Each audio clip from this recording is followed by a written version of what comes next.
What's up, guys? Welcome back to the channel. So I previously installed these ROH snipers on the car, and they're a little bigger than the wheels and tires that I had on the car before, and there's some rubbing issues on the fender liners. So today I'm going to clearance the liners. This darn rooster, he won't shut up, so sorry about that, guys. But we're going to clearance these liners, clean them up, and I'll show y'all how I do it and my process of doing it. I just got a cut-off wheel and some scissors for plastic, and we're going to get these cleaned up and looking good. And we'll probably take it for a spin afterwards, so stick around. So I got the car jacked up here in the air, and as you can see, tire's been rubbing some right there and right there as well. So we're gonna notch this area out right here to gain some extra clearance. And for right in here, probably somewhere right around that body line, I'm just gonna cut a straight line across and then maybe round it down right back there. And then we'll have sufficient clearance here, and we won't be cutting from the top, so any road spray just be going right back down under the ground or just possibly up in here. But it's a Mustang, it's not like it's going mud like a truck, so that'll all be fine. And I keep the car clean, so we'll be good. Same thing over here, a little bit of rubbing back there, and as you can see, this fender liner is cracked. Now when I bought the car, it was like this, so I'm just going to do my best to repair this. I'll probably cut it right about in here, straight across, and probably round it down there a little bit just to gain some clearance right there, and then just notch it out right back there. So let me get the wheels off and we'll get to work on that. So what I'm thinking here is we'll come across right here, do something like that.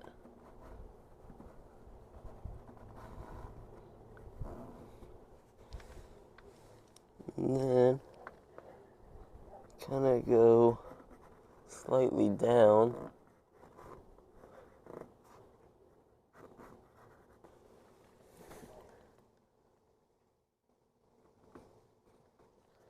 Right about here, we'll start to curve it down, and then on the back side we'll just kind of come at an angle across the back here.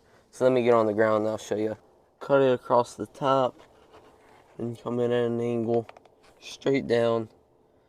That way we can leave that screw right there. We don't even need this much clearance, but that way it's just not all the way out here, you know.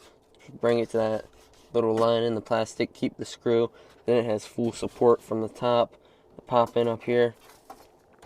So we'll cut it out just like that. Actually, we'll keep everything the same, except instead of using this top line here, we're going to use this line that flows right through there just to keep a little extra of the fender liner. But we'll just cut it off right there. That way there's a little more right here to protect up in there. You know, all the front bumper, the fog lights, all that stuff. So that way it's more protected from everything. So we'll just cut it off right through there. My tools of choice when doing this was just a cut-off wheel and some plastic scissors. So let's get to cutting.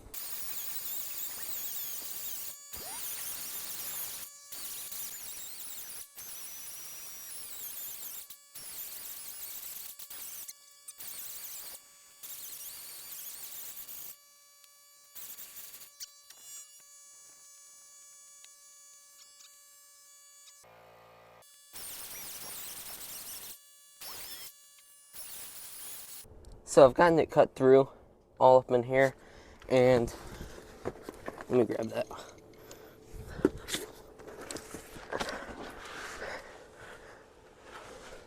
It's mostly cut all the way through on the back side, except the glare right there. So what I'm gonna do, so I don't damage the piece of metal, I think it's metal under here, I'll take the screw out, loosen this up, and then I'll use the scissors and cut that out. Now that I have this cleaned up and not so rough around the edges, I marked up this spot here. I'm gonna cut it right along those lines and then just straight across right through here. I'm just gonna carefully notch that out. I'm leaving some extra room right up in here that I don't necessarily need to cut out, just so that when I lower the car more, we'll still have sufficient clearance, or it'll definitely be close and I can just slightly notch that. But that's perfect for now, so I'm gonna get to cutting.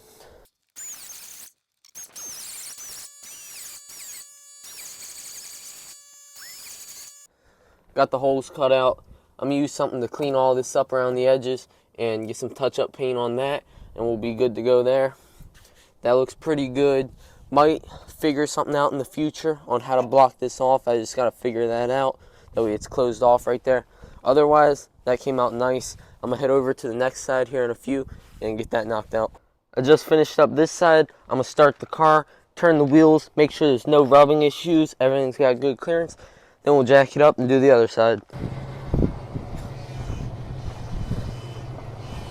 All the way on the lock. Oh, right there. It's not touching. I can get my finger back there. Some clearance there.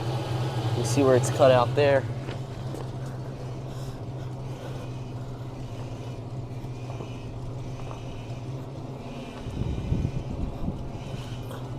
On the lock. You can't even see back there, but it's not touching right there. It's close, but it's not touching. And I don't know if you can see up in there or not, but there's a little bit of clearance, so it's not rubbing anymore. So we're good. Let's do the other side. I spun the car around and jacked it up this way. That way I could run the extension cord to the air compressor, so it's easier with the whiz wheel and everything else, and so y'all can see because it's so bright out there. So I got everything marked over here. As you can see, I'm doing it about the same as the other side. For some reason, the rub lines on this side are not the same. That could just be from not turning the wheel as much that way or something. I'm not sure. But up front, I followed the same geometry as the other side since it was cracked. So it cuts up slightly, and then it just goes up and across just like that. And right down the back side, the same as that. So I'll have to take out this screw and take out that one there when it's time.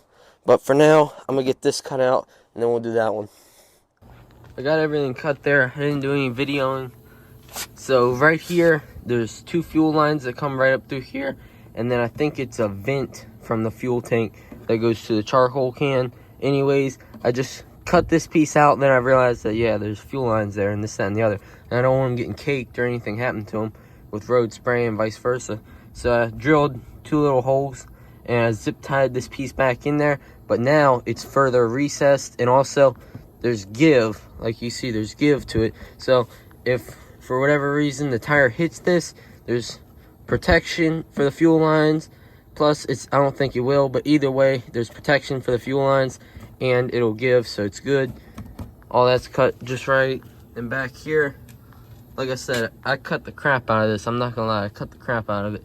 But anyways, I'm gonna go to an arts and crafts store sometime soon in the next couple weeks and find some thin ABS plastic, and I'm gonna make my own molds to cut this exactly the way I need it, heat it up with the torch, mold it in, and then I can just drill a hole, zip tie it across here, or I might even learn how to plastic weld it in. I'm not sure, but that's the idea for that. That way no road spray shoots up into the fender.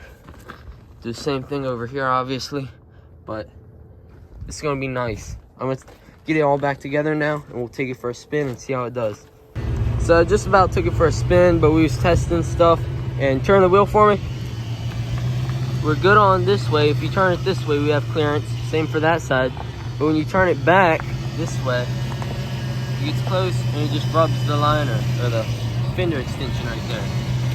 It hits that. Every time you turn it, it hits it. So going down the road, hitting bumps and stuff, who knows if it's gonna hit it and rip that extension up. So I'm not gonna drive it yet. I just gotta change the tires on the front wheels. So I'll probably go back to the old wheels, at least up front for a while. But the ROH Snipers will be back.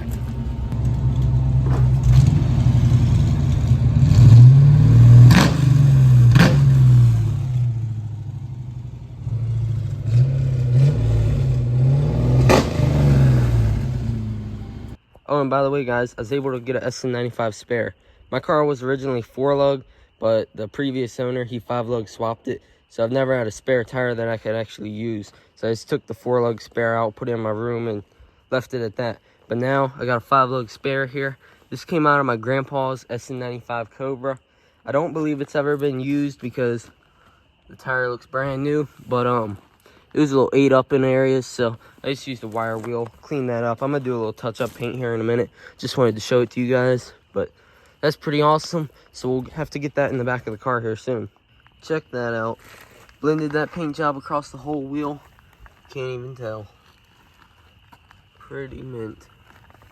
Anyways, it's just a spare. It doesn't really matter. I just wanted to play with it and practice blending paint jobs. You can see I came across right in here, got heavy in here, and faded it out right up through there. And it kind of died out up top. And right here, you can slightly see where it faded out right here. I just threw a light paint job on it, wet sanded it. Then I came in with some cheap clear coat, hit it right through here, faded it up through the top, and I just wet sanded it again just for the sake of it, just to have some fun, play with it. And it actually came out really nice. First wash of the year. That's getting me motivated. Something new coming for the wheels, so stay tuned for that. The spare tire came out phenomenal. I'm gonna throw it in the back tonight. Just gotta finish drying up the door jambs and the wheels, and we'll be good to go. Got the spare tire in, car's all shined up. Looks good. It is very hard to get into the spare tire well with this subwoofer system here. Very hard to slide the box out of the way, anything. It's a pain, but I managed to get it in there. I had to get rid of the plywood setup and go back to the stock, like 1/8 inch thick baseboard. Anyways, that worked out nice though, because it's still firm because I got a spare tire in there now. I got the jack in there.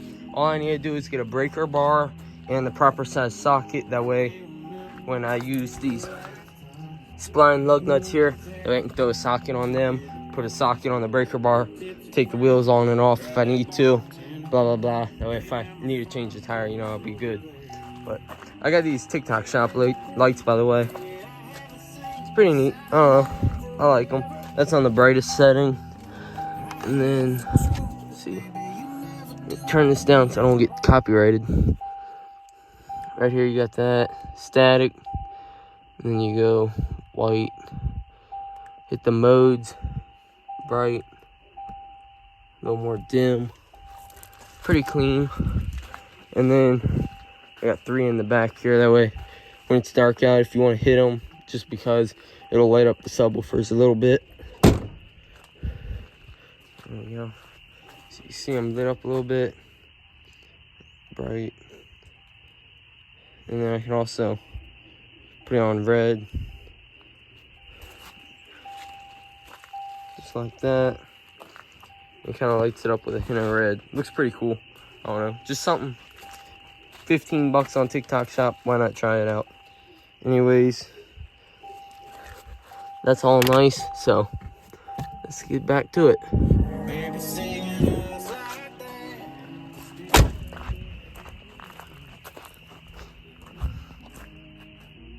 I'm gonna change the front wheels now. That way the car's drivable, because those are the wrong size tires. Put the old CP21s with the 1-inch wheel spacers back on the car. So over here on this side, I went to put that spacer on, and this rotor is really hard to turn. So I think this is too tight, that wheel bearing nut, when I did it last summer. I think I put it on a little too tight on this side, because it's not as free flowing as the other side. So I'm just gonna double check this. I got an adjustable wrench. I'm gonna pop this little retainer off with the castle nut and make sure I don't have this too tight. Just double check it. This should continue to spin more than it does, and it feels like it's got a tight spot, so not sure about that. Everything checks out now. That nut was just a little too tight, and remember, I'm using one hand here, so it's not going to spin as much after I let go. But there we go. Well, that should work, and I'm gonna get a new one of these. Hey, it's Chase from the future now. So I'm not gonna lie, there's better ways of going about it than cutting the fender liners. You can do it, don't get me wrong, you can do it. It doesn't really matter. It's your car, it's up to you, but I wouldn't recommend it. Let's just say it works, and it's a cheap, effective way to gain clearance, especially if money's tight and you don't wanna buy the right offset wheels or change your spindles to get the right offsets, or say you got the wrong size tire like me, too wide of a tire, anything, just cut the fender liners. It's all personal preference, though. At the end of the day, it's personal preference. Some people just say remove them. Me personally, I'm not into all the road spray getting up into my fenders, especially when I plan on practically daily driving the car this summer. So if you want to see the solution to this issue, stick around for next week's video. Until then, thank y'all for watching. I'll catch you in the next one.